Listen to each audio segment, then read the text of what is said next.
Hello, everyone. Welcome to the third installment, or rather the third episode of the Restitution Dialogue series.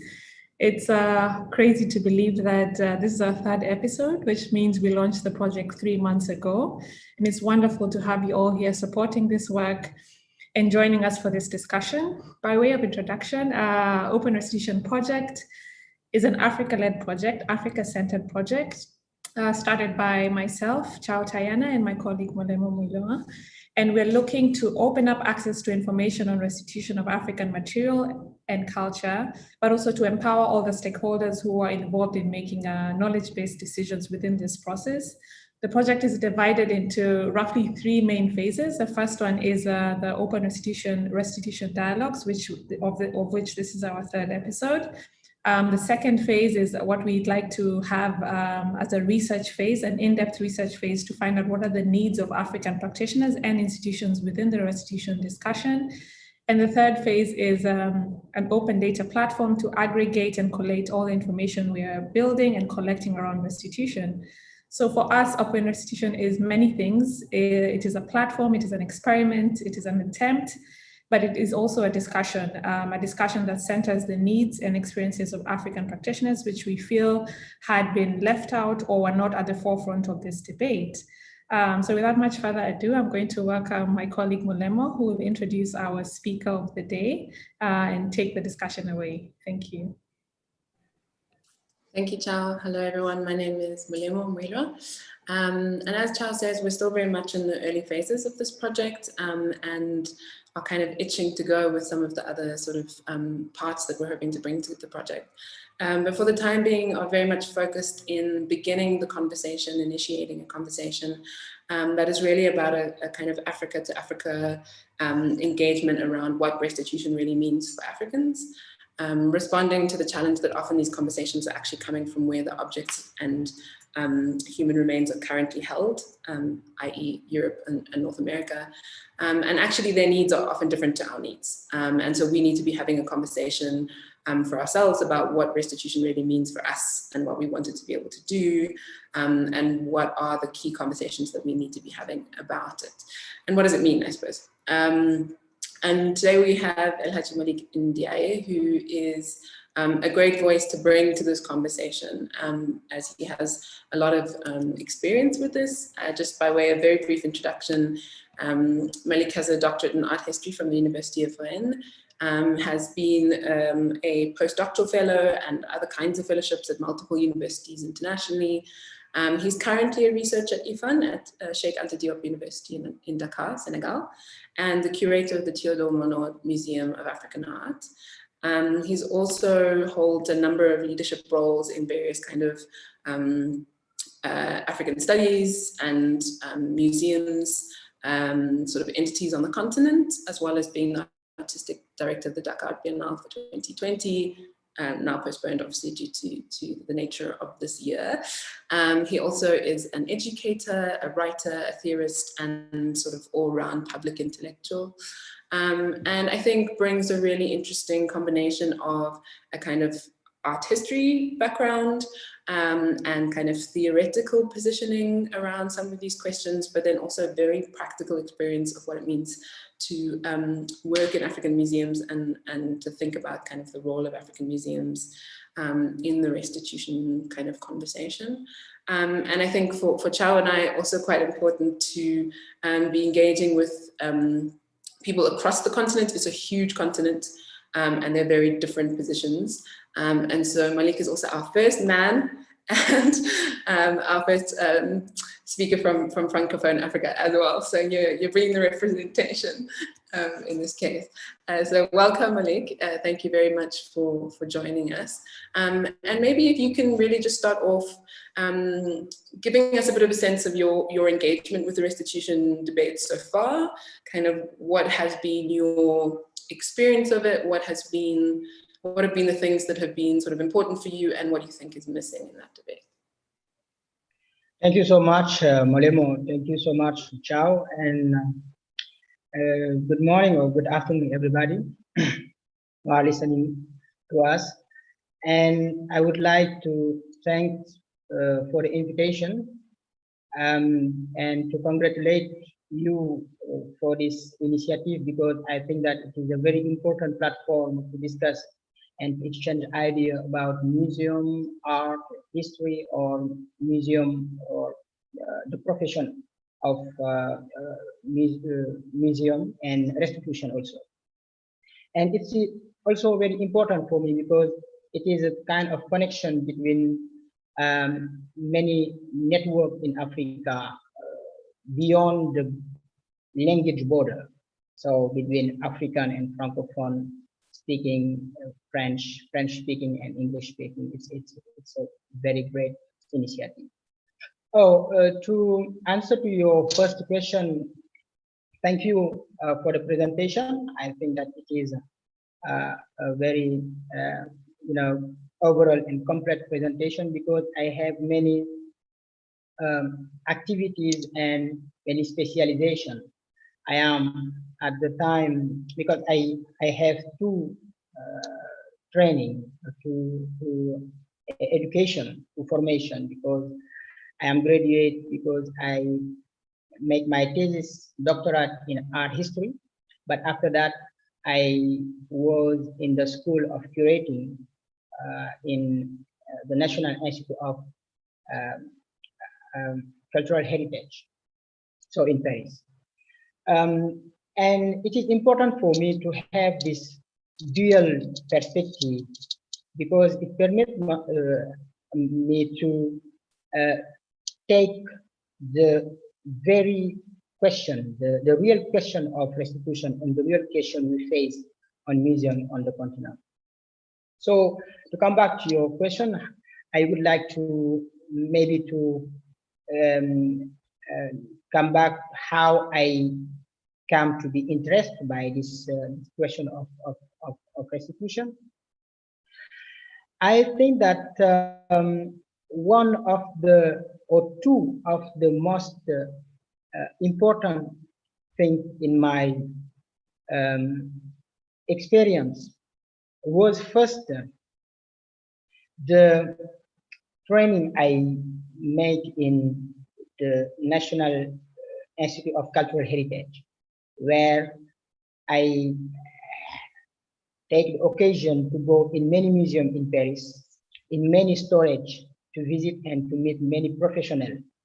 And it was also for me an occasion to see how large and how huge was the cultural heritage of African country in European museum.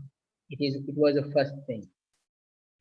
But another thing, another experience was in 2017 when I edited the book Reinventing Museum. So I edited this book in collaboration with Africulture magazine.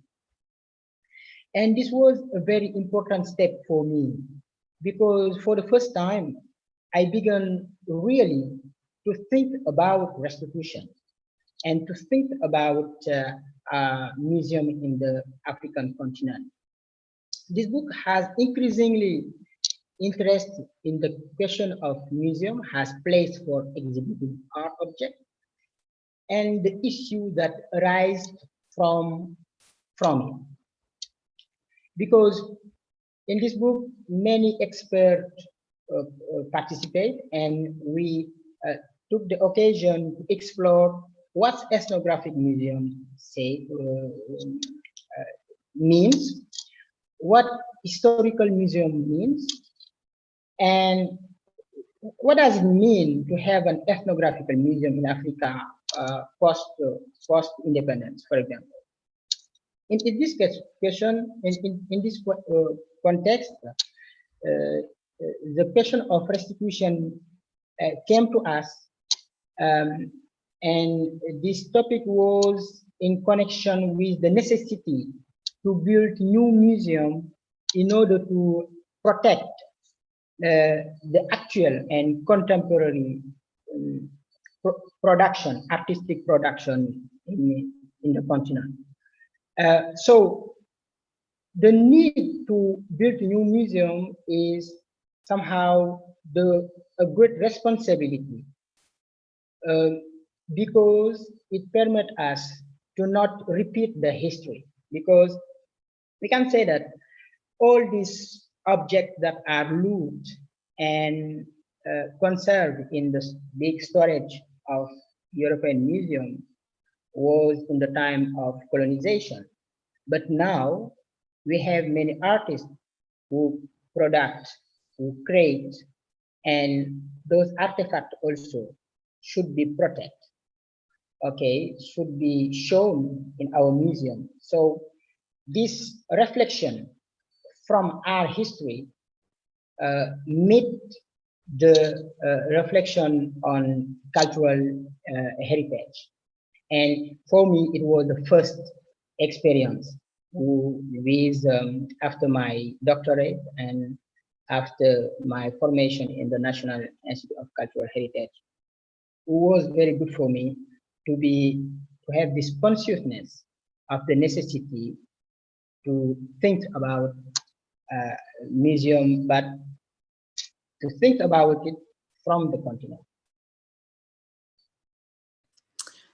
Thanks for that. I mean, I think that the question of museums is maybe one that some people are very involved in, but a lot of other people wouldn't necessarily be engaged that much with a conversation around kind of what museums mean on the African continent, as you've already sort of indicated, and particularly sort of the fact that so many of them are inherited from a colonial time. What does it mean to have these museums post-independence?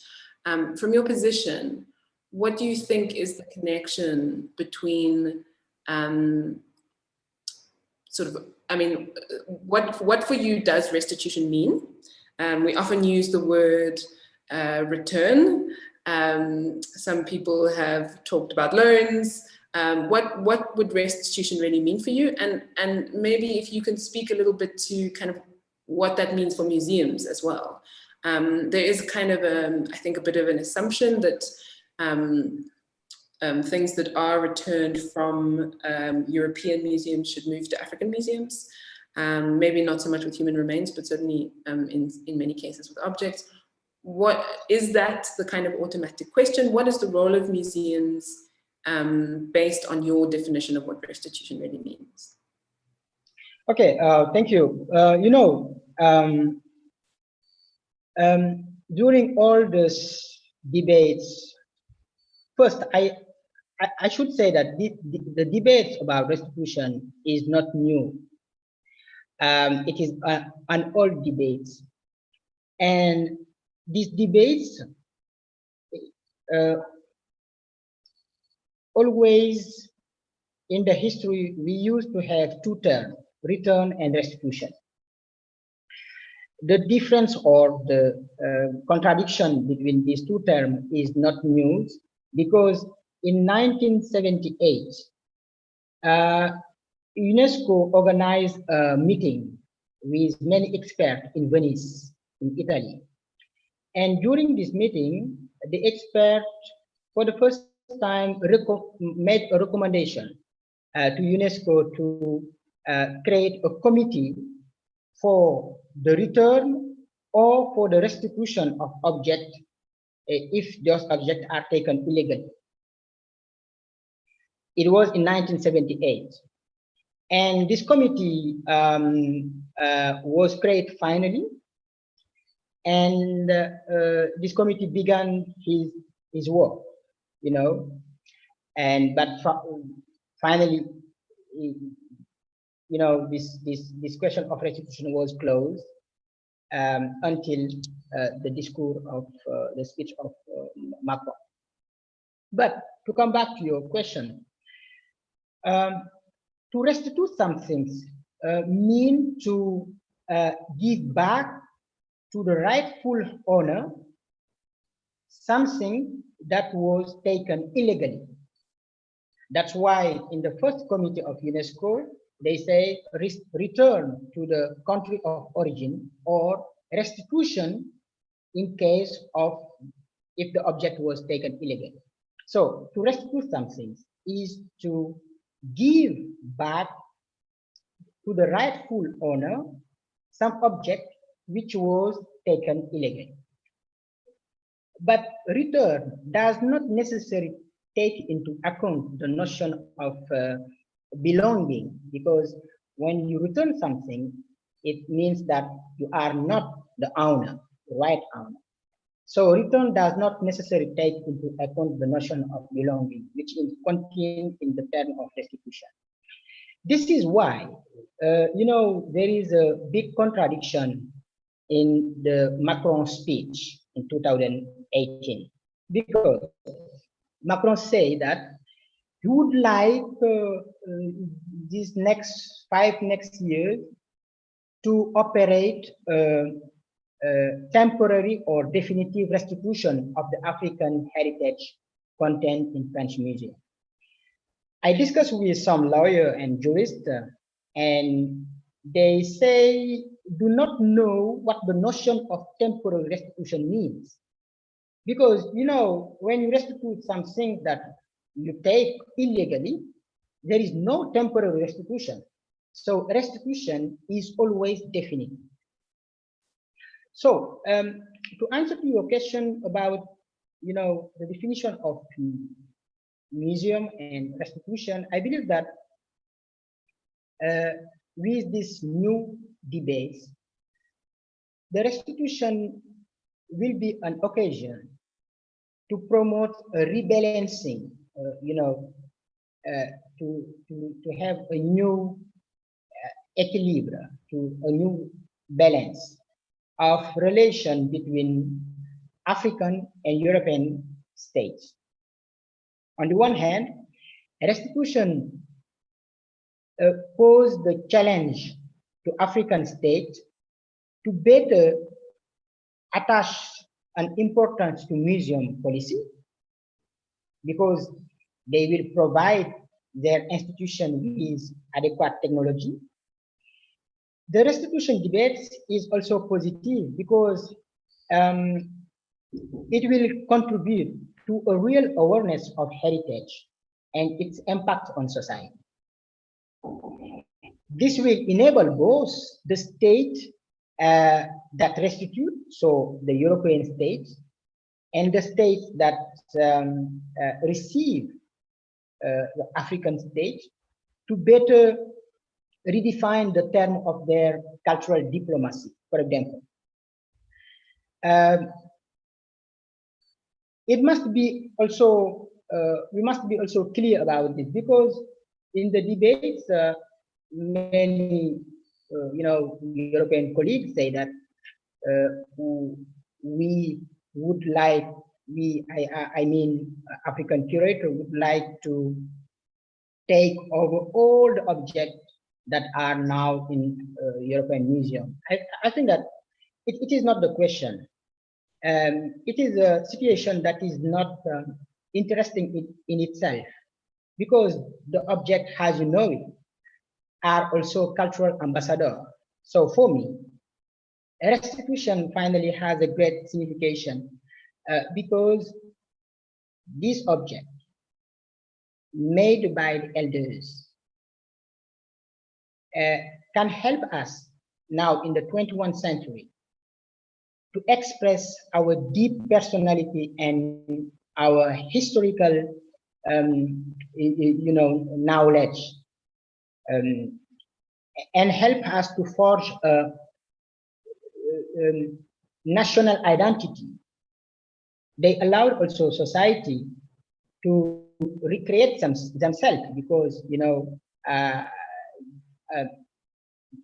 from this object you dream, from this object also you facilitate the understanding of African culture and history.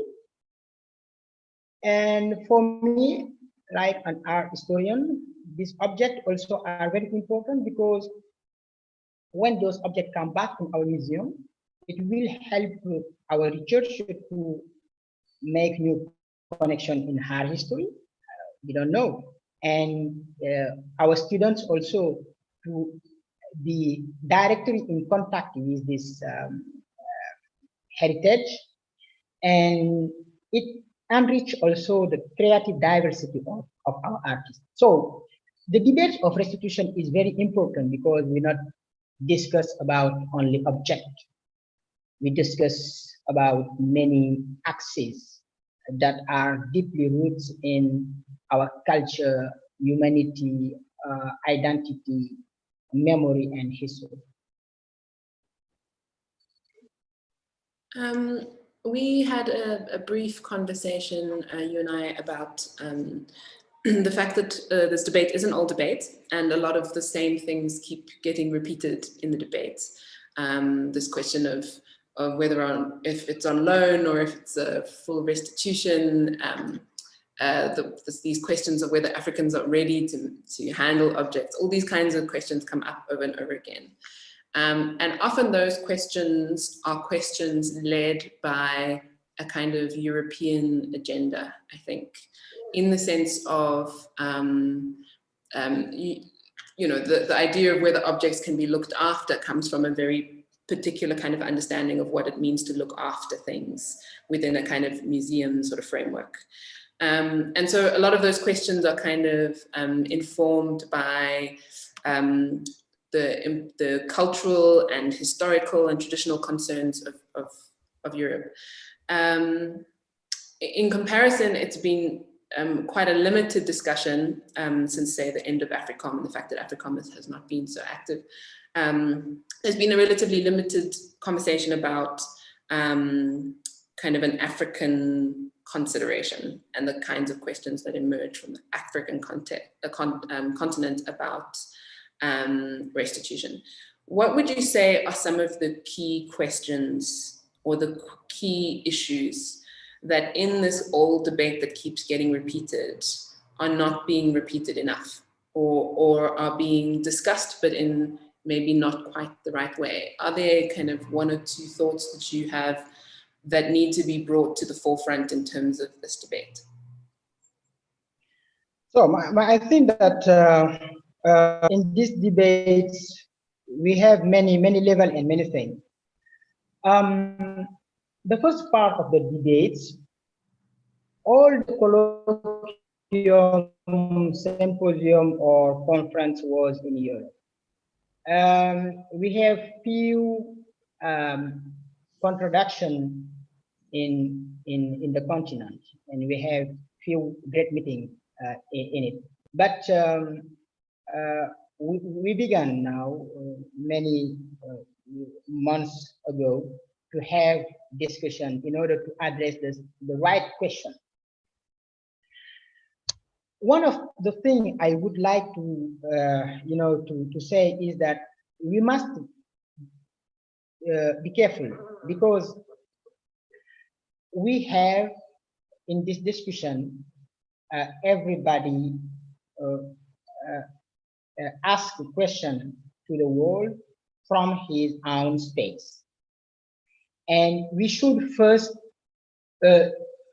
from our continent, we should first do not focus on restitution every time when we discuss about African music.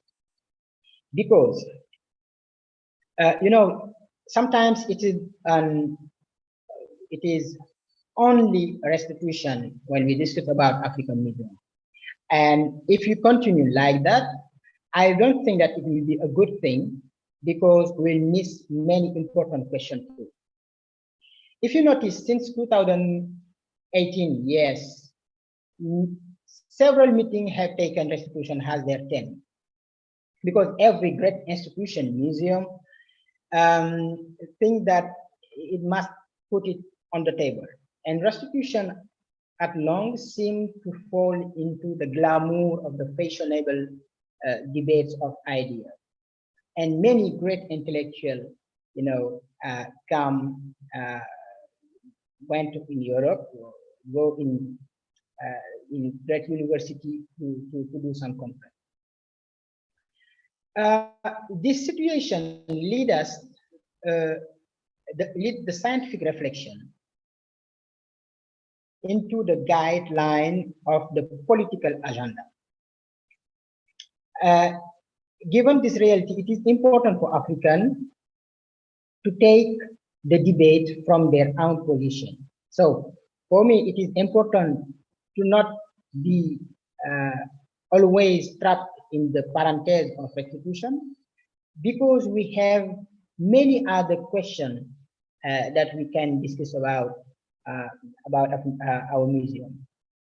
We can also deal with the issue that concern the future of the museum in Africa, particularly after restitution. And it is important also that the orientation and point of view on restitution be sought, from the continent by taking into account the point of view of of the society. It is very important. I think that also about these debates that we can take this occasion to promote our regional cooperation, because we see the European debates saying that African museums have not the safety and security to promote and protect the object. But on the African continent too, there is also an internal issue of restitution that is raised in some debates. Because some countries hold collection from other countries. However, the debates on restitution in Africa should not be the same as in Europe. While the debates in Europe is informed by the cruel,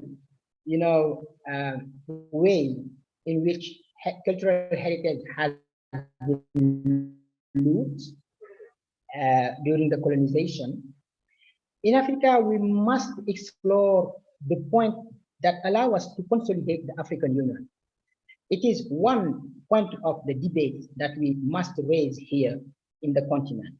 I say it because we must take advantage of this restitution debates in order to rebuild the cultural or economic or political cooperation in Africa by working on the concept of cross-border heritage. In French, we used to say patrimoine transfrontalier, because we have many objects that are in part of a country and in another part of the country. So if we replicate the debates, the European debates between Africa and Europe, it will not be very good for our understanding. I used to go in many, meetings where some colleagues say, or in your museum we have also some objects that come from our country. That is true, and I used to say that you must take this opportunity to revitalize our museum, build a new model together, and articulate new knowledge. We must go in the way of this debate like it is a train between Africa and Europe. And another point, we must also discuss conceptually. It is a consideration,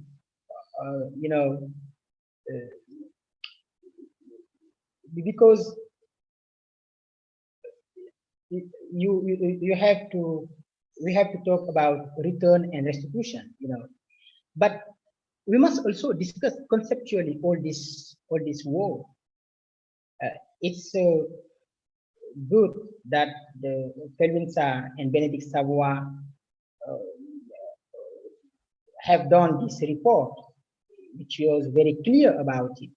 But we must discuss about the ethical and moral way of exhibiting too in the continent. We must be clear also to the fact that into the continent we don't have ethnographic museum, but only objects which were ethnographicized.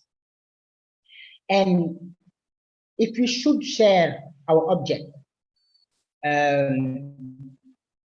it is not European museum who will decide it, because in the debates, even UNESCO began to say during the meeting in 1 June 2018, circulation of cultural and sharing heritage. It was not restitution of cultural property, it was circulation of cultural heritage.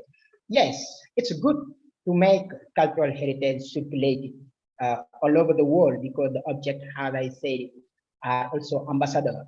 But we should be clear that it will be African states and African professional curator and the African society who will decide how to circulate this object, when and at what time. So restitution first and circulation after. And finally, we should know that that the thing that circulate during restitution is not only object, as I say, it is knowledge, it is history, it is memory, it is dignity. So those things are very important, and we should base our discussion in the continent on those topics. It will be very benefit for us. That's amazing. Thank you, Malick. I mean, a number of the things that you've raised I've actually not encountered before. I mean, often it's raised by museums in the north that there is this challenge of return because the national boundaries that were developed in Berlin, sometimes these objects were taken prior to that, or were like to return based on these boundaries determined in Berlin would be really difficult to return. And I think it really speaks to a very nuanced example of the ways in which like the idea of national to national return, when our nation states we're not defined by ourselves either. Again, is like how the European imagination informs the debate on restitution, even in terms of this idea of nation to nation or state to state. And this idea of a kind of intra-African regional understanding that recognizes the fact that so many of those boundaries were just drawn right between peoples, I think is a really fascinating one. And I think this kind of reimagination of what shared heritage might mean on the African continent is also really vital idea. And it comes up regularly, the fact that South Africa holds so much of the heritage of the rest of the continent. And I've mentioned to Chao before that one of my dream projects, in fact, is that we also, our museums, and I think I've mentioned even in the past 3 months on this program, that we also hold human remains of Africans from other parts of the continent. My dream project would be to think about how Africans might kind of frame what restitution can look like, African to African, in order to kind of define that before we are even trying to demand that from Europeans, and how we might be able to do that within completely different, perhaps, hopefully, completely different kind of epistemic sort of imaginations within the continent before we're even trying to do that with Europe. So that's really, really, really interesting point. Thank you for that.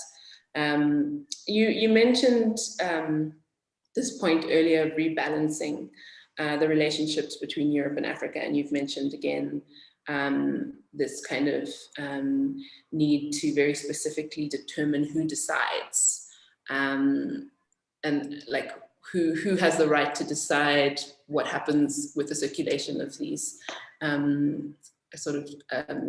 of this heritage from the African continent. And I think that's been raised by a number of other thinkers as well, is the idea that restitution has the possibility of enabling a very different conversation in terms of relationships between the African continent and the global north. I mean, what are some examples of what that could look like very practically? And now I know I'm asking a bit of an impossible question, but in the kind of ideal world, we know that just, as you've already said, giving back stuff is not the point. What does a kind of rebalanced relationship in the space of restitution, or using restitution to model and test that rebalancing, what could that actually look like? Oh, yeah, I think that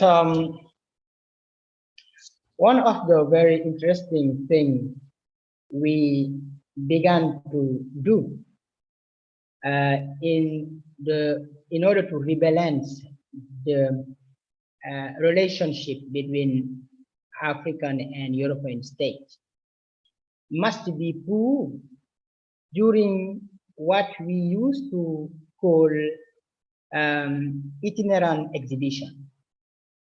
For example, I noticed that many exhibitions was created in cooperation between museum in the north and museum in the south.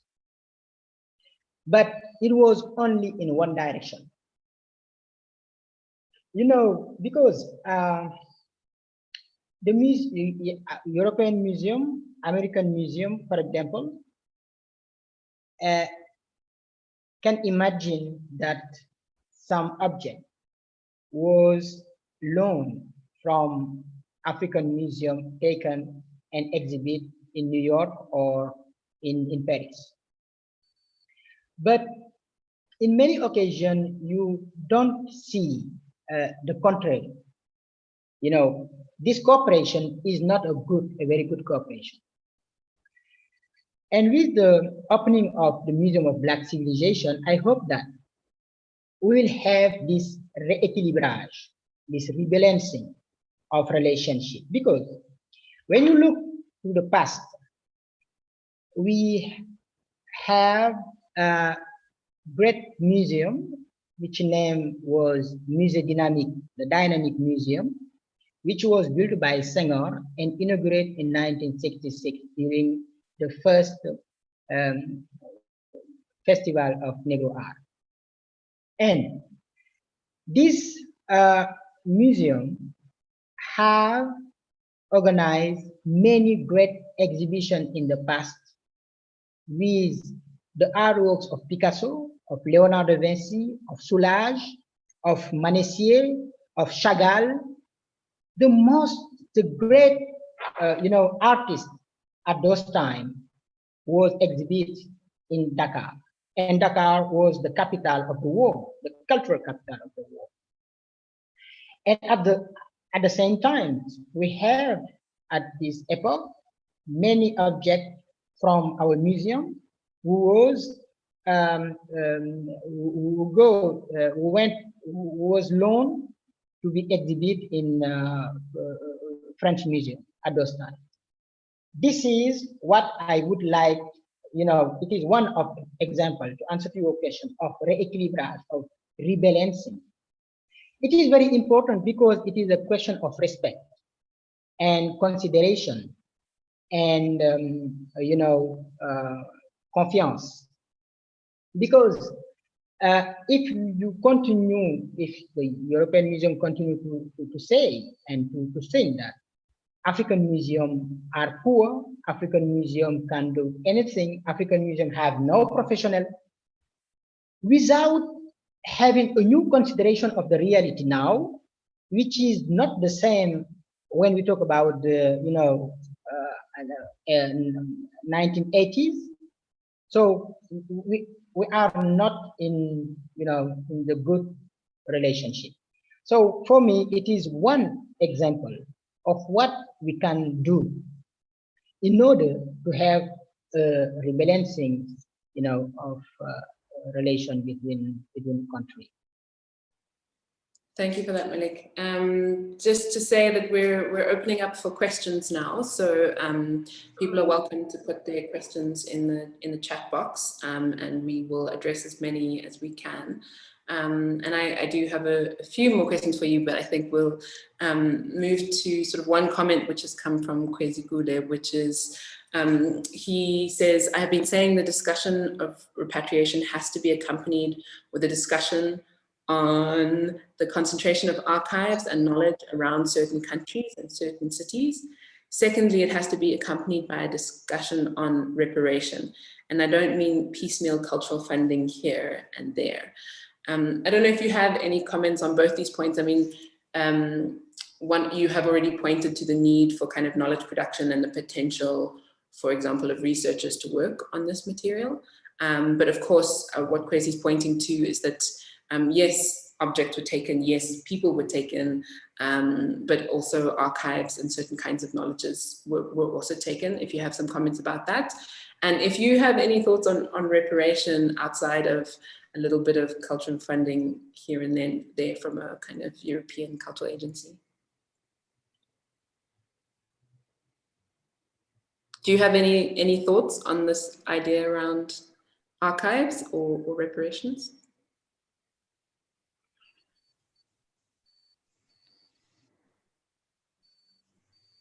Malick, are you still there?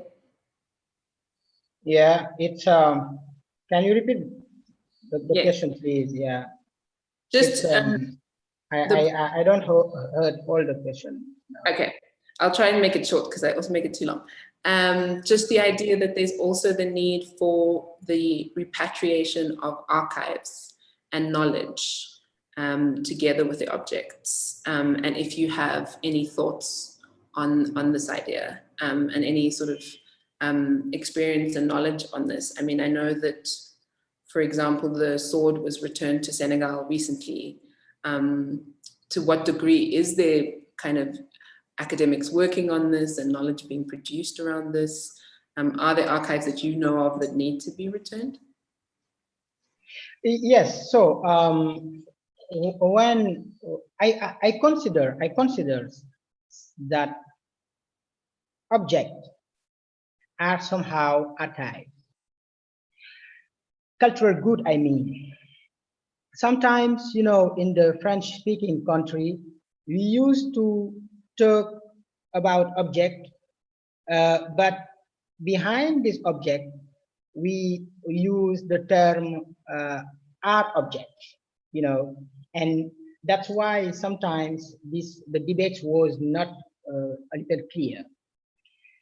I mean that the object we should return are also archives because the object contain many knowledge. For example, in our museum and in many museums around the world, we have some fishermen traps, you know. Those fishermen traps sometimes are very algorithmic because it was not done, you know, it was very sophisticated and it was very, very, very intelligent. And we have many forms of fishermen trap. This is a knowledge, for example, and we must make, we must decode this, we must learn about this, and we must make many research. But we have another comprehension of what archive means, you know, the paper and the thing that we wrote on the table and that we have in library, in bibliothèque. So this is another, you know, question. But one of the very important question about this archive for me, it is not those archives. Yes, those archives are very important, but the images, the archive of images and the audiovisual archive also are very, very, very important. You know, in the INA, in Paris, in France, they have many archives from our, you know, television and many visual archives, many films of how Dakar was in, you know, 19, I don't know, and what was the many important events that we organized in 1918 or in 1930, or I don't know. And those archives also are very important because they permit our historian to make the to repair some lack of, of our history. And when you would like to go in order to consult this archive, you should pay. And it is for me a big injustice.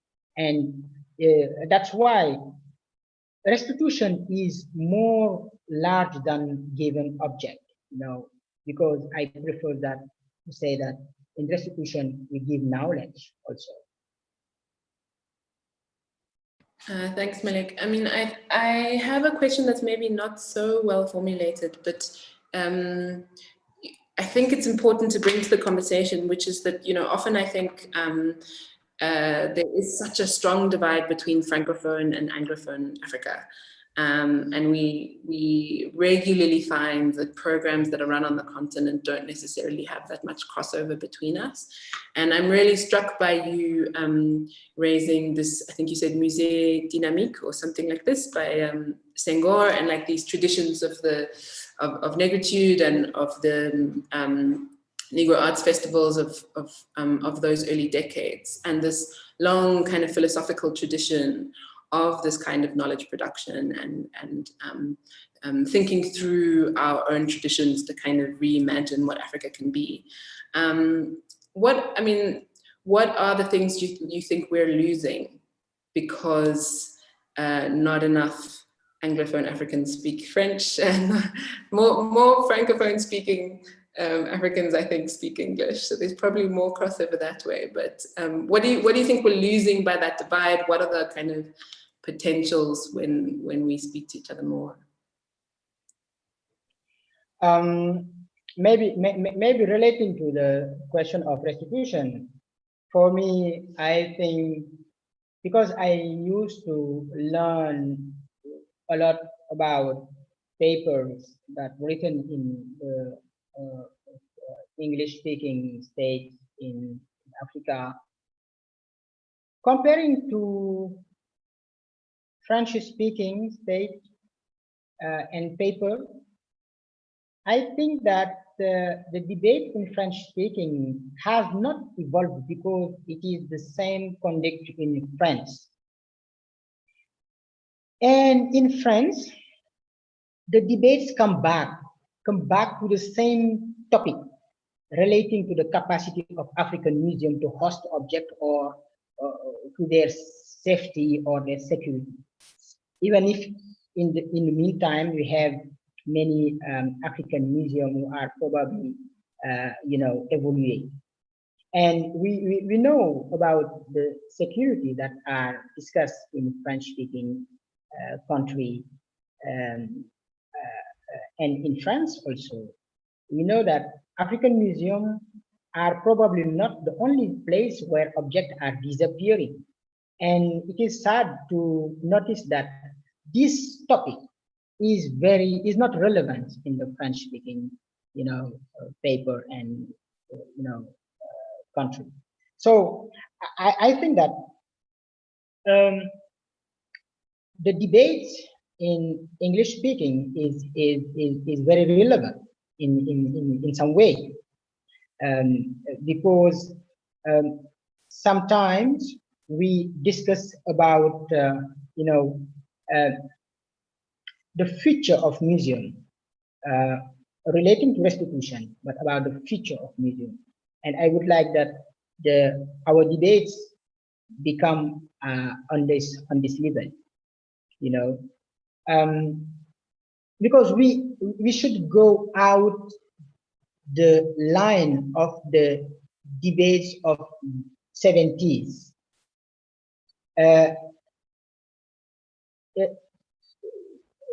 During the 70s, many museums was not built, and many museums have not the capacity, in Africa to challenge some great problem. But now we are in another, state, in another context and the debate should take in account this new reality. There's another question in the chat, which is, I think from Ro, not sure how to pronounce it, which is, you spoke about debates on restitution in Africa needing to be different from those in Europe. What questions are African stakeholders not asking that you think are important? I think you've spoken to this in quite a lot of detail already in terms of this idea around sort of internal African restitution, internal African debates, shifting questions around borders, etc. But perhaps a way to look at this question is it says, what questions are African stakeholders not asking? And maybe, I mean, do you have some thoughts about what the questions should be that are coming from the continent to, I suppose, Europe, maybe? So you spoke very much of the intra-African conversation, which for me is definitely the most important one. But what do you think could be the questions that maybe would help unlock some of that in terms of engaging with those who actually have these objects? Well, I think that first we should go out the guideline, the canvas of European discussion. So how to do it? Yes, this is the question. But one of the great things we must do and that we can do now is to create a very, very important network. Because earlier I noticed and I say that in Europe they organize many colloquiums, but every time that I was invited, I met there all my colleagues in the continent. So I did not meet them in Johannesburg or in Dakar, but there.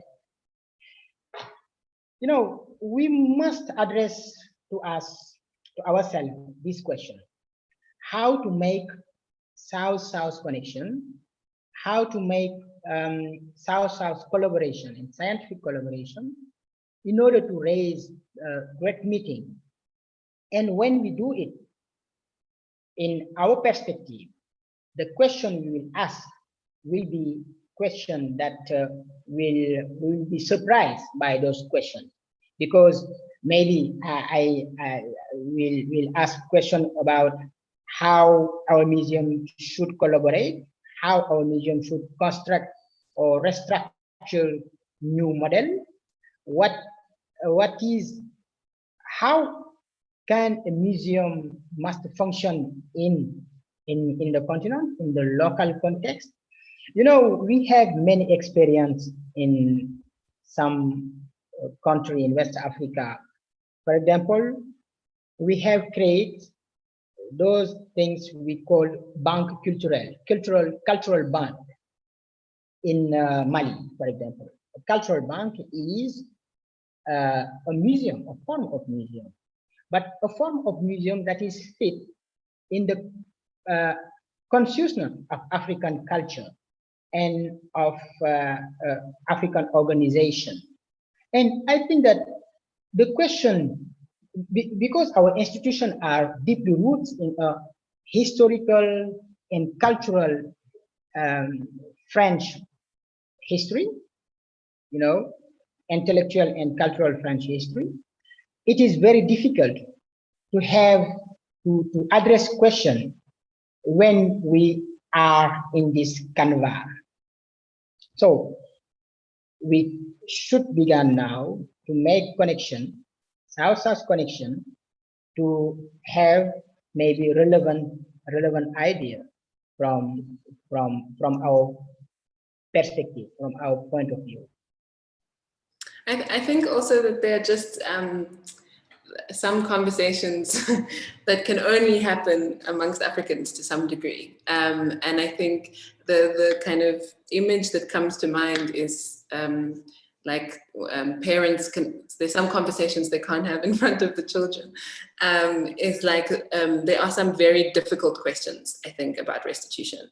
And often we struggle to really ask ourselves and find and grapple with solutions for the really difficult questions, because so often we're having these conversations with Europeans and there's a kind of defensiveness not to point at the difficulties, because those difficulties will be used as excuses in the restitution debate.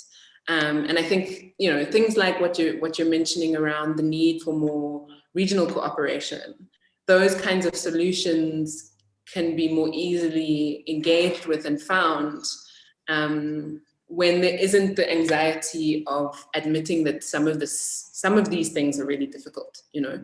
I mean, I think we have a lot of very difficult work to engage with, and we discussed this quite a lot in the first session around issues of so-called tribalism and how we address that. The fact that some of our national institutions don't necessarily represent minorities in our countries. So how do we manage those kinds of things?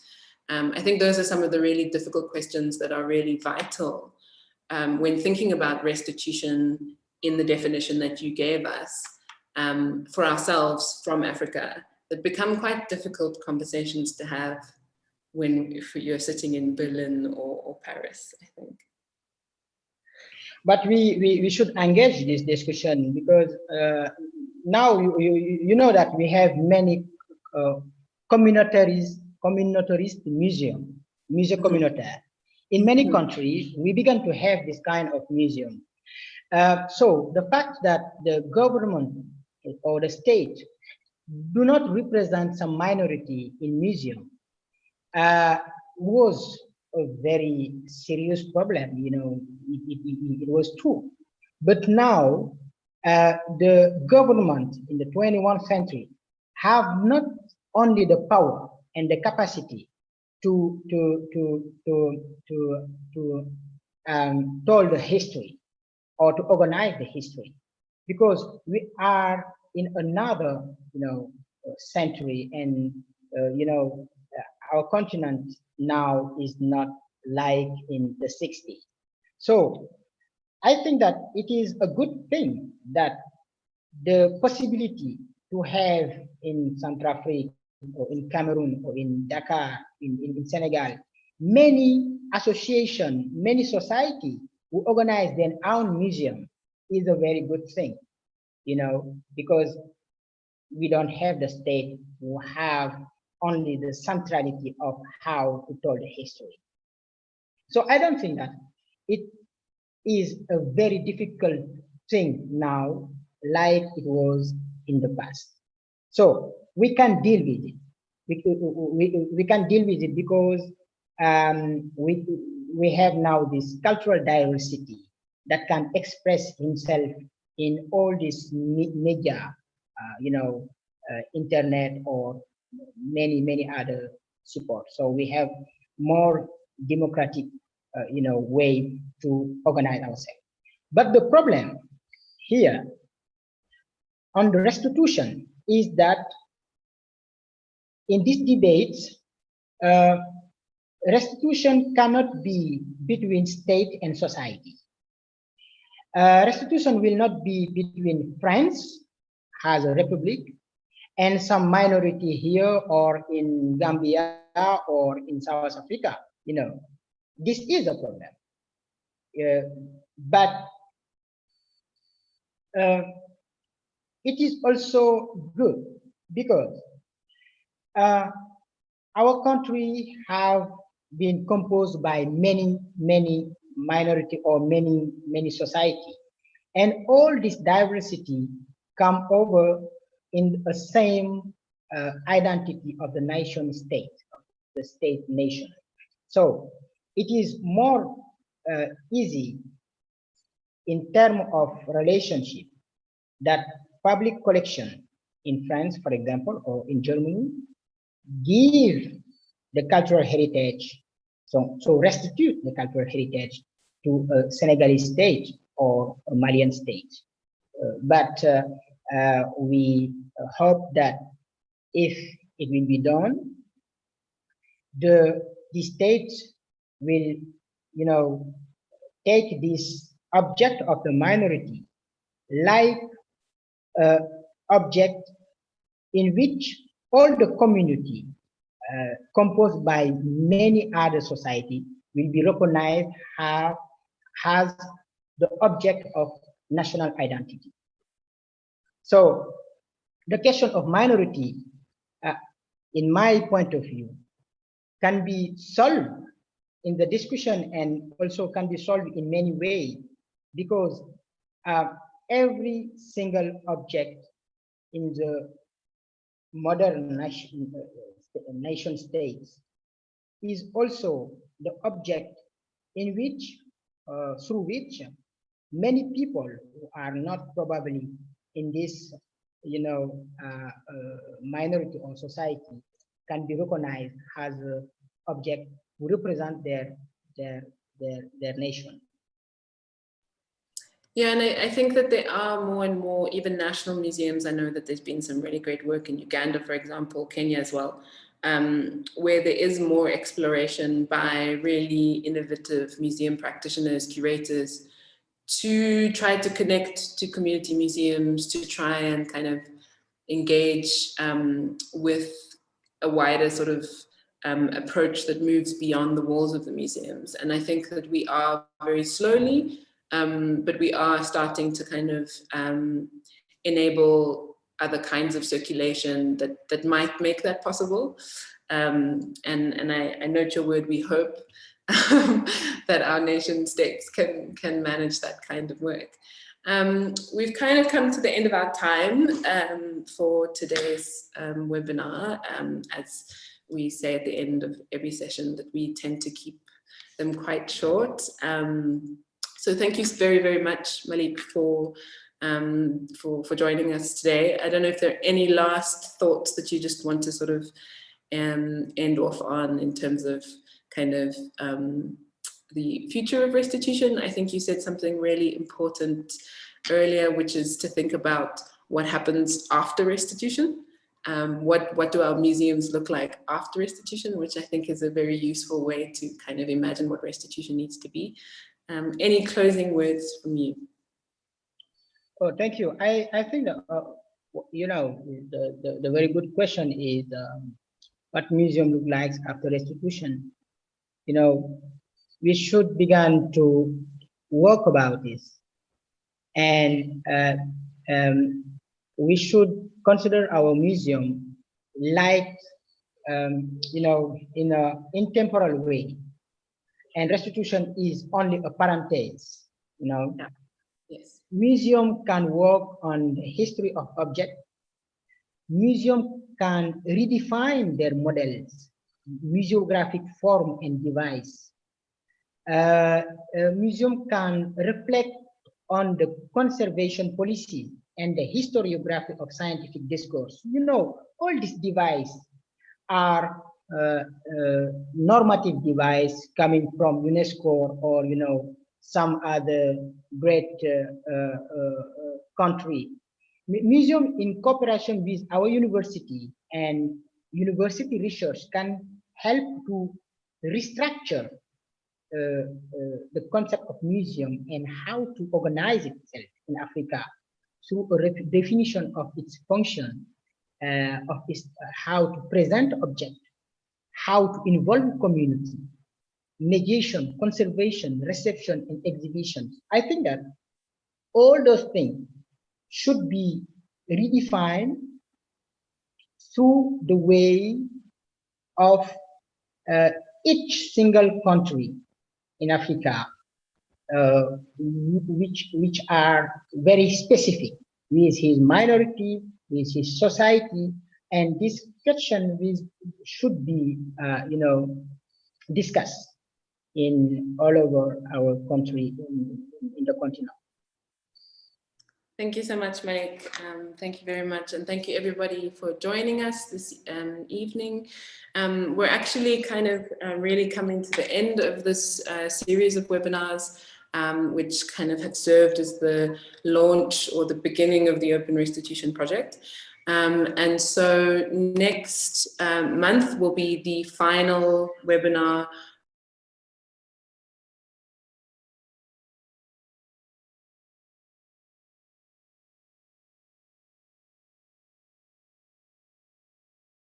Molimo, I don't. Your micro is mute. Okay. Thank you very much.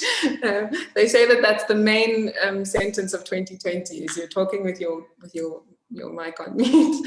Thanks. So I was just saying that we're coming to the end of the overall webinar series, and kind of saw this series really as an introduction to a lot of the work that Open Restitution Africa is going to be doing in the future. As Chao introduced right at the beginning of the session, that the next steps are substantial research and sharing, open sharing of research around restitution from the perspective of the African continent, which we're very excited to get started on in the new year. And so we are kind of, the webinar series is really a kind of introduction, and so next month will be the last one. And to sort of do the closed, to close it, we will actually be in collaboration with the Nest. So for those of you who joined us for the first webinar with Njoki Ngumi, you will have already sort of encountered some of their work and her, and she will be hosting the final webinar for the year, and will be kind of in discussion with a number of practitioners, so it'll be a slightly different methodology, and we're really, really looking forward to it. We have had quite a number of people say that they want the sessions to be longer, they want to have quite a lot more engagement, so our plan for next month is to give the people what they want. And so we will be having a short discussion to begin with, but then we'll have the opportunity for those who are interested to have a bit more of a kind of conversational process in the latter part of the webinar, sort of break out into groups perhaps, and really engage with some of the questions that we've been discussing over the last couple of months. So please do join us. That will be on the 25th of November. And as I said, will be hosted by Dr. Njoki Ngumi, who, for those of you who would have engaged with her for our first webinar, is absolutely extraordinary. And same time, last Wednesday of the month, as per usual, we look forward to seeing you there. A last thank you again to Malick for joining us, and thank you to Chao as well. Thank you so much. Thank you. Bye-bye. Thank you.